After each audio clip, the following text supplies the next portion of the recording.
예, 오늘 또 날씨가 많이 추운데요. 예, 또 몇 번 이렇게 지나다 보면 또 겨울도 지나고 또 따뜻한 봄도 오게 되고 이렇게 세월이 흘러가는 것 같습니다. 하지만 또 이 추운 겨울에도 여러분 건강 조심하시고 이렇게 잘 옷으로도 잘 무장하고 살아야 될 것 같고요. 우리가 인생의 겨울을 살아가더라도 우리가 늘 이렇게 믿음으로 말씀으로 잘 무장하면 잘 헤쳐나가서 하나님께서 우리에게 봄도 주시고 아름다운 열매가 있는 여름도 주시고 가을도 주실 것을 믿습니다.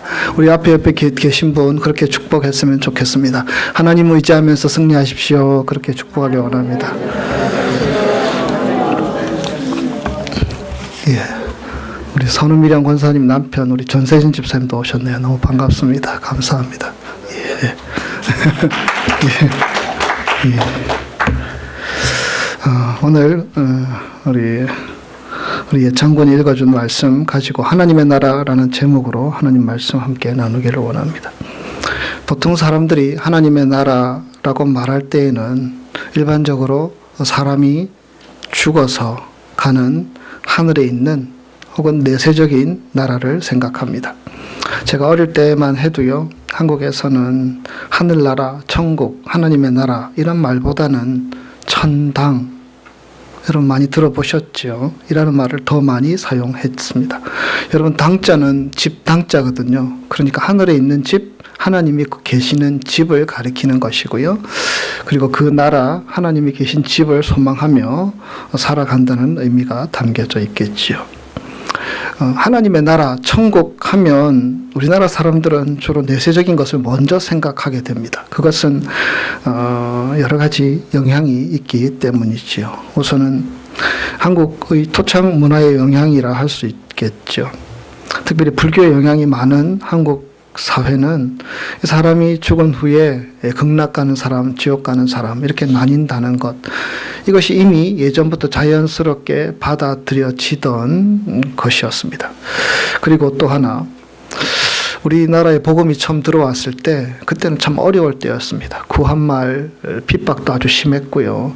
그리고 그 시대를 지나가서 일제시대에는 또 이 신앙, 복음, 예수 믿는 것이 하나의 큰 핍박의 대상이었죠. 그래서 이 세상에서는 크게 그렇게 기대할 것을 찾기가 어려운 시대를 살았다라는 것입니다. 자연스럽게 이 세상은 죄 많은 세상이어서 이 집은 내 집이 아니다. 이런 찬양의 가사, 이런 믿음들이 우리에게 있게 됩니다.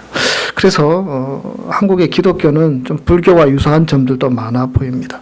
불교에서도 기도가 있고 기독교에서도 기도가 있고 불교에서도 극락과 지옥 얘기하고요. 기독교에서도 천국과 지옥을 얘기하기도 하지 않습니까? 그러나 예수님께서 우리에게 가르쳐 주신 이 천국, 하나님의 나라는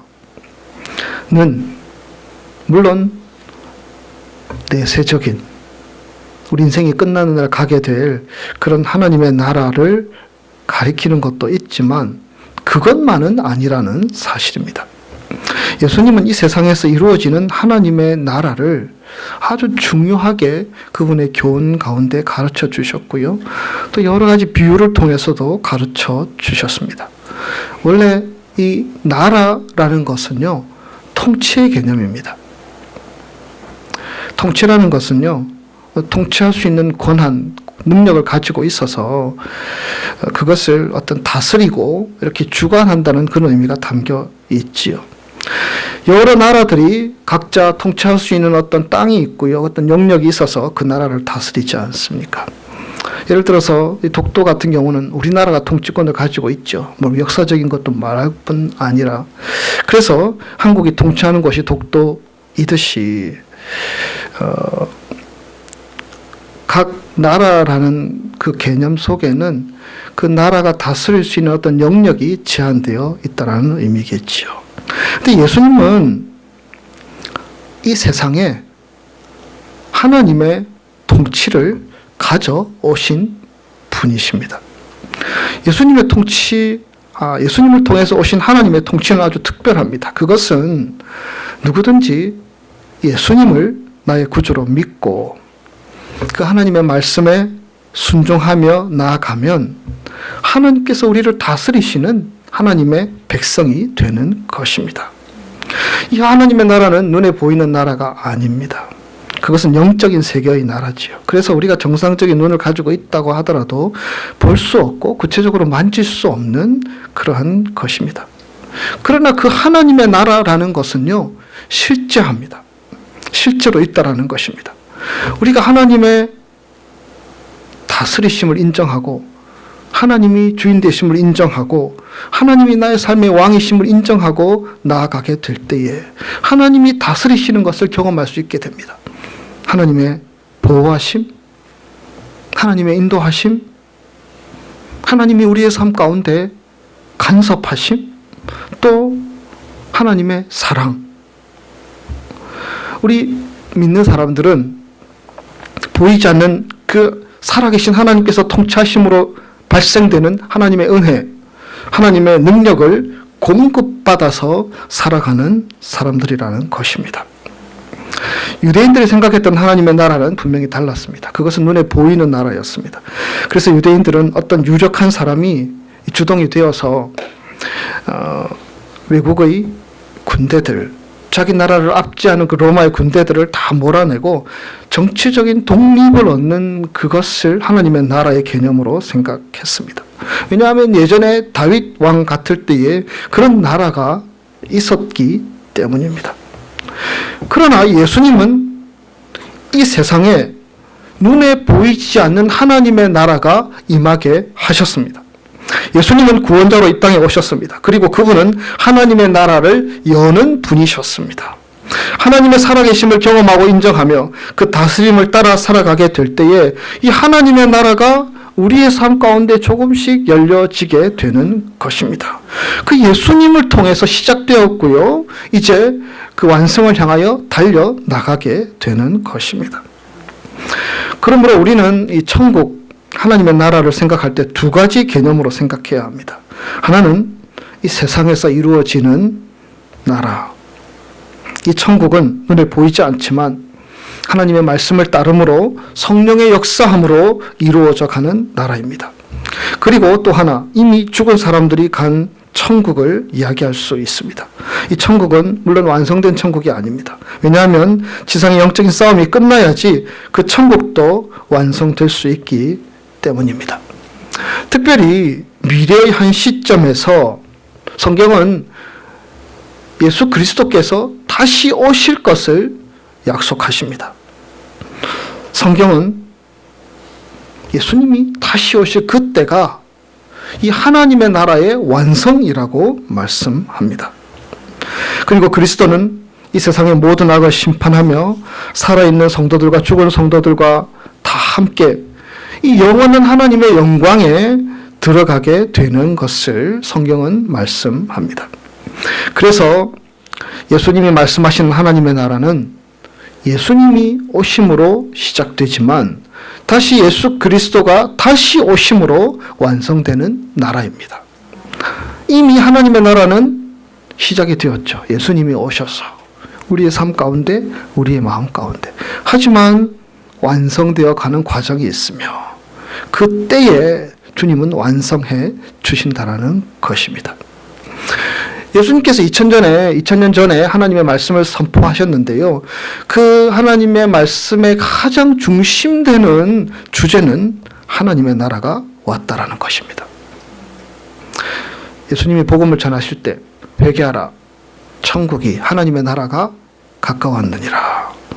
여러분, 이 말씀은 세례 요한도 그렇게 외쳤습니다. 회개하라, 천국이 가까웠느니라. 그런데 세례 요한의 외침은 이런 것이죠. 이제 곧 하나님의 나라가 임할 것이니까 회개하고 복음을 믿고 하나님을 따르라. 그런데 예수님이 선포하신 것은 이것과 완전히 다른 것입니다. 말은 똑같은데 내용은 완전히 달라지지요. 예수님이 선포하신 회개하라, 천국이 가까웠느니라 라는 것은요, 예수님이 오심으로, 내가 옴으로 하나님의 나라가 시작되었다라는 것입니다. 이미 시작된 하나님의 나라를 보면서 너희가 회개하고 주님께로 돌아오라. 그렇게 말씀하시는 것입니다. 예수님의 말씀을 들으며 바리새인들이 이 하나님의 나라에 대해서 궁금함을 가지고 질문하게 됩니다. 본문 20절, 21절 말씀입니다.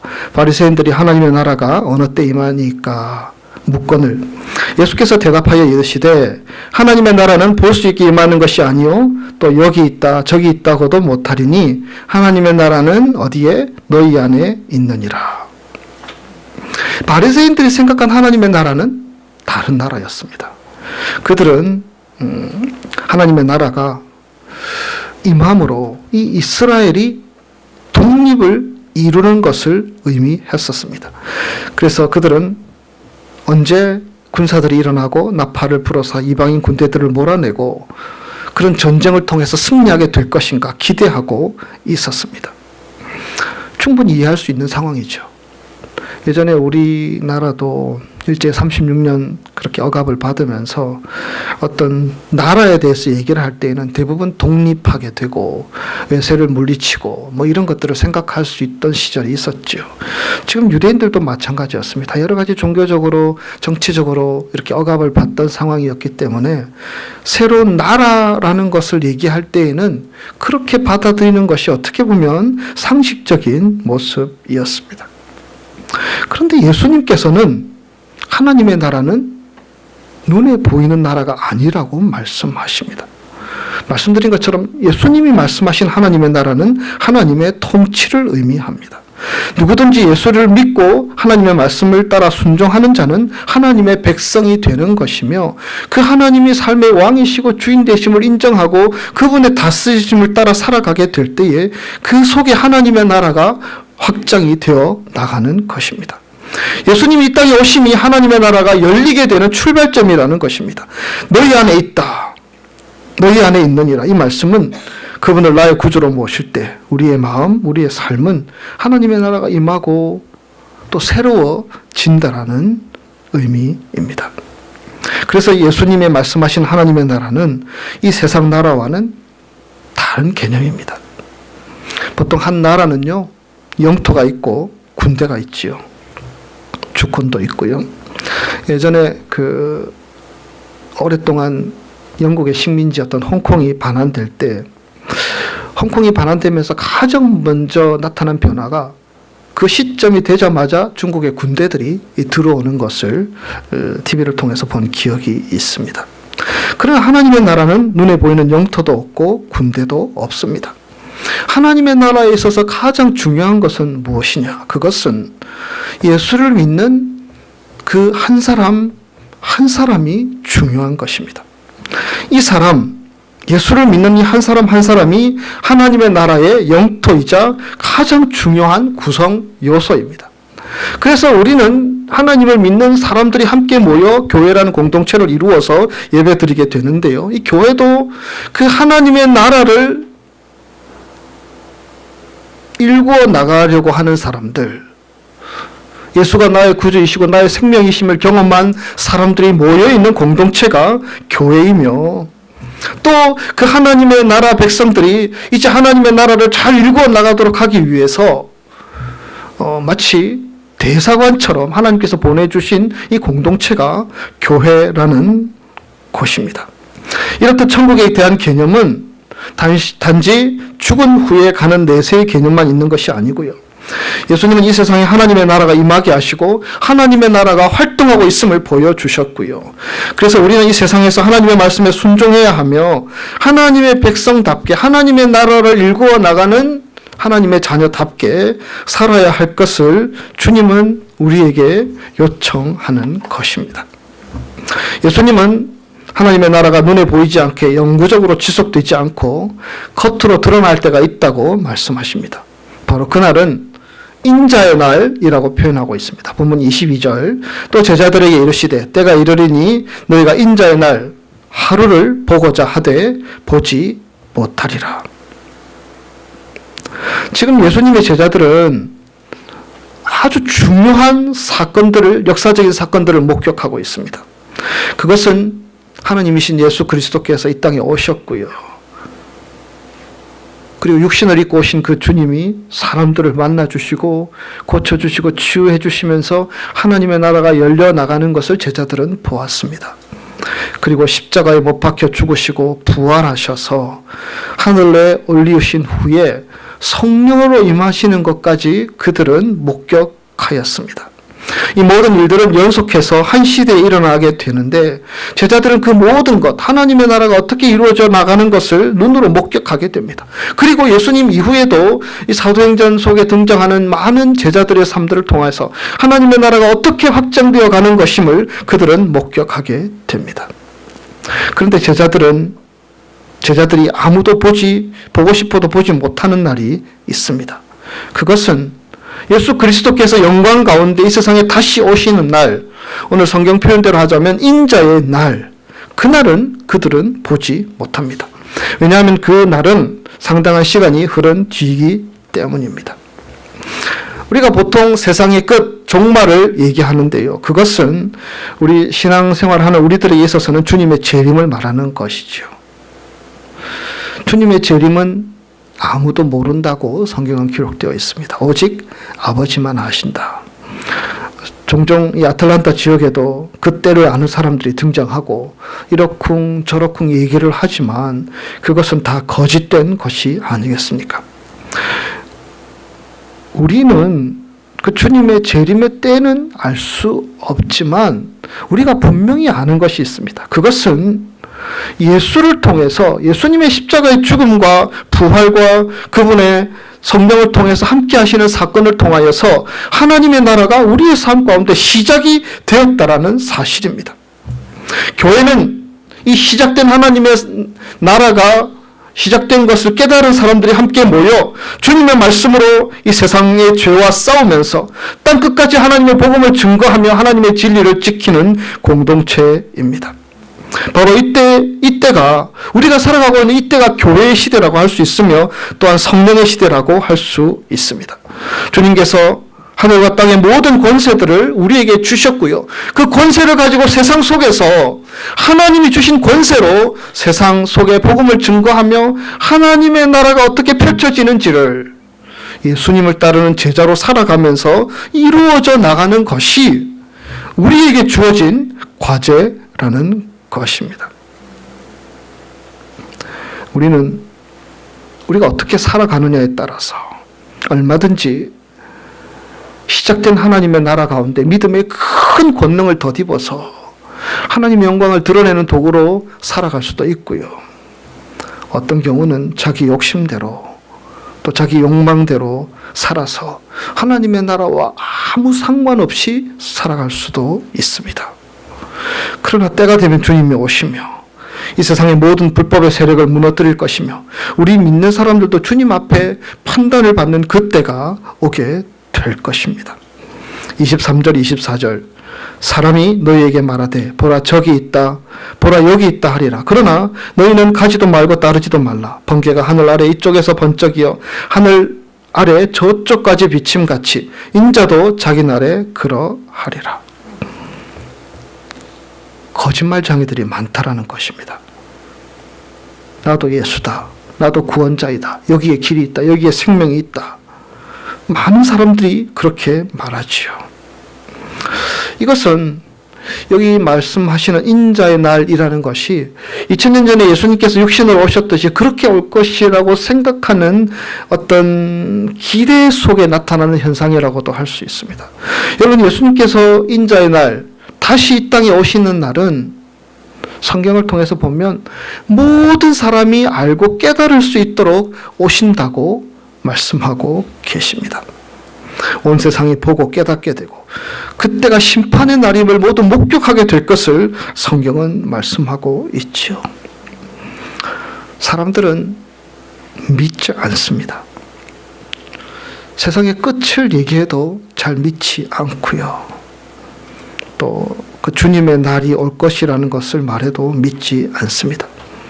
갑자기 이 세상의 역사가 끝이 나고 세상의 모든 권력들이 힘을 잃고 사람들이 예수 그리스도의 심판대 앞에 서게 될 그 날을 심지어 믿는 저 사람조차도 상상하지 않고 살아갑니다. 그러나 성경은 그 날이 분명히 올 것이라고 말씀하십니다. 군대에서는 이 연말이 되면 점검하는 것이 참 많습니다. 특별히 연말 연시가 되면 높은 어떤 지휘관들이 부대에 점검하러 오게 되면 그 전에 정말 때 빼고 광내고 없는 것도 만들어내고 막 그런 것을 해나가는 것이 한국의 군대의 모습이 있지요. 그런데 일단 그 점검하는 지휘관이 오게 되면 그만해야 합니다. 동작 그만. 스톱하고 자기들이 준비한 것을 보여주어야 합니다. 야단을 맞을 수도 있고요. 다시 하라고 얘기 받을 수도 있고요. 그 전에 해야지 지휘관이 나타나면 그때부터는 올 스톱 해야 한다라는 것입니다. 마찬가지입니다. 예수 그리스도께서 다시 이 땅에 오실 때에는 그때는 우리가 모든 것을 중지하고 주님 앞에 서야 하는 날입니다.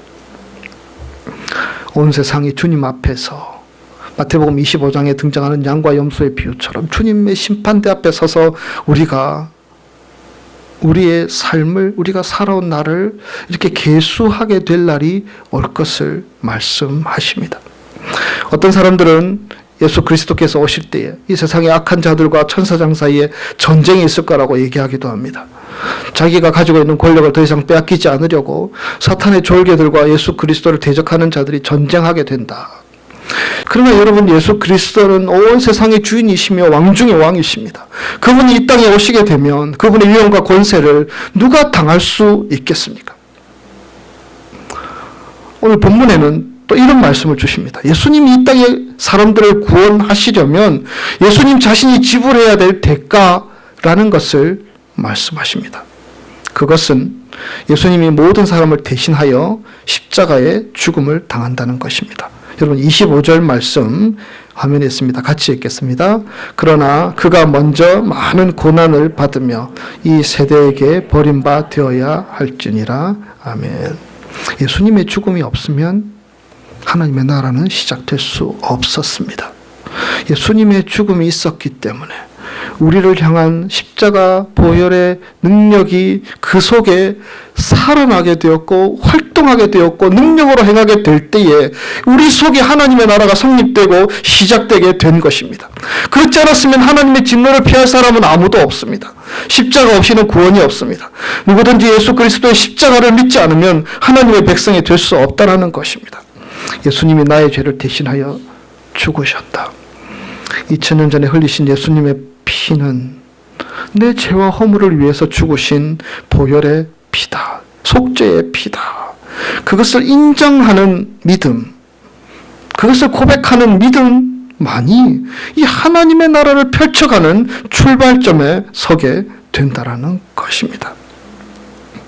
예수님은 하나님의 심판이 가까워졌을 때 사람들이 예수님의 오심을 기다리면서 오히려 믿음으로 사는 것이 아니라 하나님을 믿지 않고 흥청망청 멸망했던 예전의 사람들처럼 살게 될 것이라고 말씀하고 있습니다. 26절, 27절 말씀입니다. 노아의 때에 된 것 같이 인자의 때도 그러하리라. 노아가 방주에 들어가던 날까지 사람들이 먹고 마시고 장가들고 시집가더니 홍수가 나서 그들을 다 멸망시켰으며. 노아의 시대의 특징이 무엇입니까? 노아가 방주에 들어가기까지 사람들은 몰랐습니다. 믿지 않았습니다. 하나님의 심판을 전혀 생각하지 않았습니다. 자기들은 하나님과 상관없이 죄 가운데 살아가면서도 하나님께서 행하실 그 무서운 심판, 그리고 들어오라는 요청에 그들을 응하지 않고 그들의 삶을 살았습니다. 하나님 필요 없다라는 것이죠. 둘째로는 그들은 철저하게 자기 자신을 위한 삶을 살았습니다. 먹고 마시고 장가들고 시집가더니, 먹고 마시고 장가들고 시집가지 말라는 것이 아닙니다. 그것도 우리가 해야지요. 수고하고 땀 흘리고 가정을 일구고 우리가 인생을 살아가면서 해야 되는 많은 일들이 있지요. 그러나 그것이 인생의 전부가 아닙니다. 왜냐하면 사람은 이 땅에 태어난 하나님의 목적을 가지고 태어난 존재들이기 때문입니다. 그래서 먹고 마시고 장가들고 시집가는 것 이전에 하나님께서 이 창조하셨으며 주관하시며 심판하실 분이시라는 것을 깨닫고 그분 앞에 믿음으로 바로 서야 되는 것을 그들은 다 놓쳐버렸던 것입니다. 노아의 때와 지금의 때는 그렇게 다르지 않은 것 같습니다. 다 제 소견의 어른대로 이 세상을 살아가고요. 다른 사람들의 말을 들으려고 하지 않고요. 진리 같은 것은 사람들은 별로 관심을 가지지 않고 살아갑니다.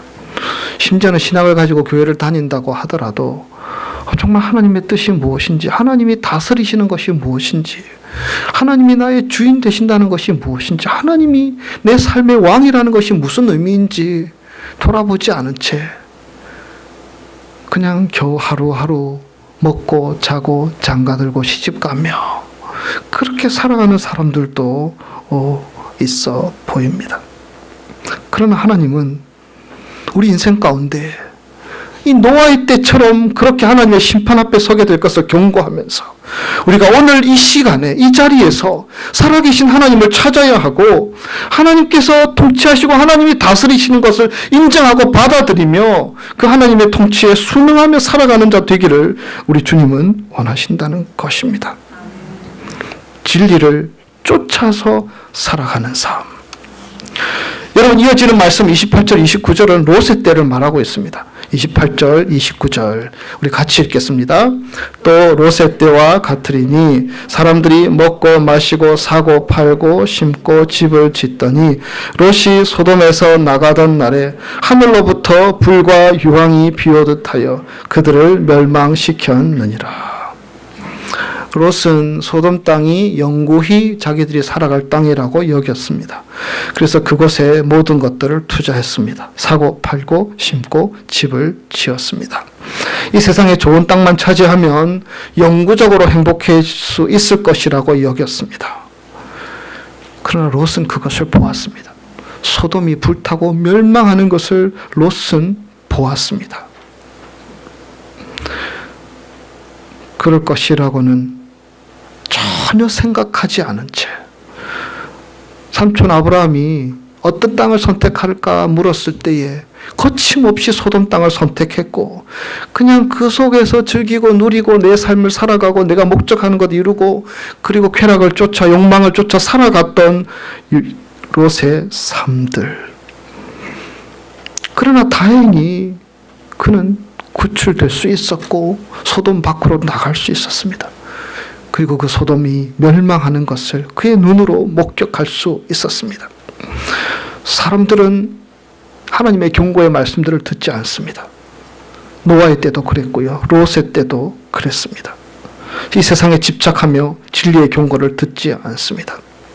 그래서 인간의 본질적인 문제, 하나님께서 우리에게 인생을 주신 목적과 의미들을 생각하지 않은 채 매 순간 즐기는 것이 최고이고 오늘 하루 그냥 잘 살면 되지 그렇게 하며 살아가게 됩니다. 그러나 예고 없이 노아의 때도 심판의 날이 찾아오게 되었고 롯의 때도 도둑같이 임한 심판을 경험할 수 있었습니다. 뒤를 돌아보다가 소금기둥이 된 롯의 아내도 우리는 알고 있지 않습니까? 본문 30절 인자는 인자의 나타나는 날에도 이러하리라. 인자의 때는 예수님이 다시 오실 때라고 말씀드렸죠. 노아의 때, 롯의 때처럼 주님께서도 이렇게 우리의 삶의 자리에 찾아오셔서 우리의 삶을 계수하는 날이 분명히 있다라는 것입니다. 종말을 얘기하면 우리는 두 가지를 얘기할 수 있습니다. 첫째로는 개인적인 종말입니다. 쉽게 얘기하면 우리가 죽을 때가 있다라는 것이죠. 생각보다 그것을 모르고 살아가는 사람들도 많지요. 개인의 종말은 우리의 죽음을 가리키는 것인데요. 우리는 언제 죽을지 모릅니다. 사람이 한번 죽는 것은 하나님이 정하신 것이지요. 그래서 죽으면 그 인생을 돌이킬 수 없게 됩니다.